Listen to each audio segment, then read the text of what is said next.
Number 13 हम यहाँ पर डिस्कस कर रहे हैं। Consider the following very rough model of A beryllium atom. The nucleus has a 4 proton and 4 neutron confined to a small volume of radius 10⁻⁻15 meter.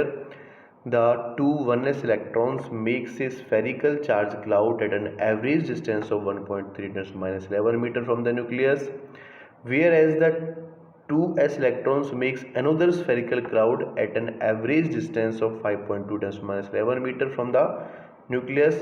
Find the electric field intensity a point just inside the 1s cloud and a point just inside the 2s cloud. देखो क्या कह रहा है question में, nucleus है हमारे पास, तो nucleus के अंदर हमें पता है पॉजिटिव चार्ज है। फिर हमसे कह रहा है कि यहाँ पर कुछ डिस्टेंस पर 1s के 2 इलेक्ट्रॉन हैं, तो यहाँ पर 1s के 2 इलेक्ट्रॉन हो गए। फिर हमसे कहता है कि कुछ डिस्टेंस पर यहाँ से फिर जो बाकी के 2 इलेक्ट्रॉन बच गए 2s वाले, वो 2s वाले 2 इलेक्ट्रॉन हमारे यहाँ पर हैं। तो अब जो हमसे पूछ रहा है फर्स्ट पॉइंट में, ये कह रहा है at point just inside the 1s, तो 1s मेरे पास ये है, इसके इनसाइड यहाँ होगा, तो किसकी वजह से होगा, न्यूक्लियस पे की वजह से होगा। तो न्यूक्लियस पे कैसा चार्ज है, 4 इलेक्ट्रॉन यानी प्लस वाला, यानी 4 प्रोटॉन के बराबर चार्ज है।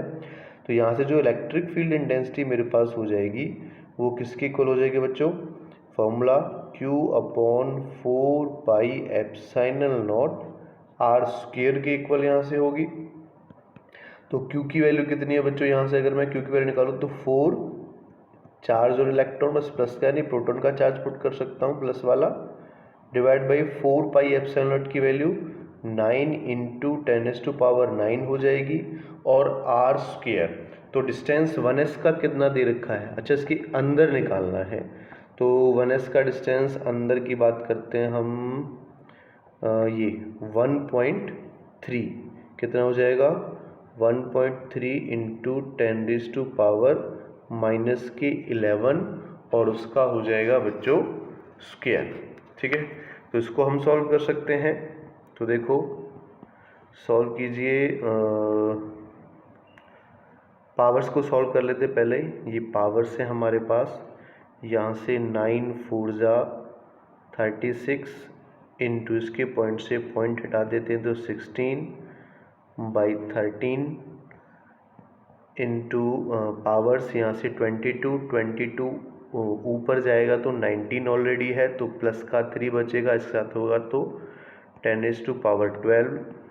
तो यहाँ से अगर इनको मैं सॉल्व कर लेता हूँ तो इलेक्ट्रिक फील्ड की जो वैल्यू मिलती है वो 3.4 × 10⁻13 न्यूटन पर कूलम मिल जाती है। अब बी पार्ट की बात कर लेते हैं इसमें, बी पार्ट में कह रहा है कि जो इलेक्ट्रॉन है वो 2s वाले इलेक्ट्रॉन है और ए पॉइंट जस्ट इनसाइड का मतलब यहाँ पर, यानी 2 इलेक्ट्रॉन के बराबर इसकी रेडियस होगी। लेकिन यहाँ पर देखो हम ये देख सकते हैं कि 4 इलेक्ट्रॉन इसके थे और 2 इसके, तो 4 ये पॉजिटिव चार्ज था, 2 इलेक्ट्रॉन चार्ज था, तो टोटल चार्ज जो बी वाले केस में बचेगा वो 4e माइनस के 2e, तो 2e चार्ज रह जाएगा।